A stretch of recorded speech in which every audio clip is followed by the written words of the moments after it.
નમસ્કાર, જય માતાજી મિત્રો। ગુજરાતમાં લગ્ન નોંધણી માટે સરકાર દ્વારા નવા નિયમો જાહેર કરવામાં આવ્યા છે।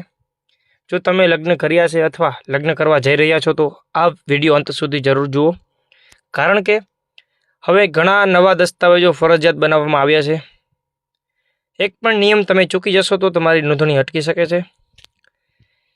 હું રાજદીપસિંહ ગોહિલ કે એન્ટરપ્રાઇઝ સીસી સર્વિસ યુટ્યુબ ચેનલમાંથી આપનું હાર્દિક સ્વાગત કરું છું। આ ચેનલમાં તમે સરકારની યોજનાઓ, દસ્તાવેજ અને ઓનલાઈન પ્રક્રિયા વિશે સાચી અને અપડેટ માહિતી તમને આપીએ છીએ।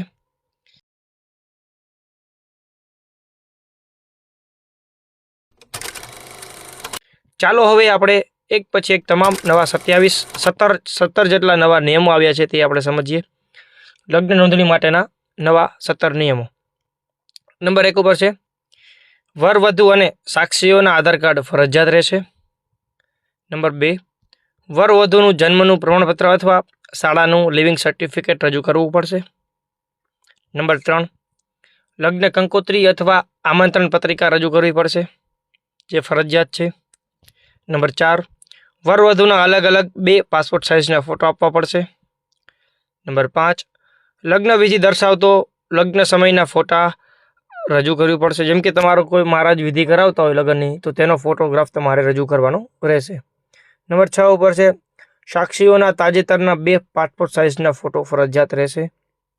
નંબર 7 છે, માતા પિતાના આધાર કાર્ડ રજૂ કરવા ફરજિયાત છે। 8 ઉપર છે, માતા પિતાનું પૂરું નામ નોંધાવવાનું રહેશે। 9 ઉપર છે, માતા પિતાના હાલનું રહેણાંક, સરનામું વિગત સાથે તમારે આપવાનું રહેશે। નંબર 10 ઉપર છે, માતા પિતાનો મોબાઈલ નંબર રજૂ કરવો જરૂરી છે। 11 ઉપર છે, લગ્નની નોંધણીની અરજી નોટરાઇઝ કરીને તમારે રજૂ કરવાની રહેશે। એટલે કે તમારે નોટરી કરેલી જ સોગંદનામું જે છે તમારે રજૂ કરવું પડશે। નંબર 12 ઉપર છે, સરકારી ઓળખનો પુરાવો ફરજિયાત રહેશે।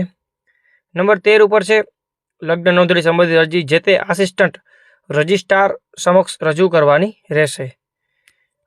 નંબર 14 ઉપર છે, આસિસ્ટન્ટ રજિસ્ટ્રાર માતા પિતાને 10 દિવસની અંદર જાણ કરશે।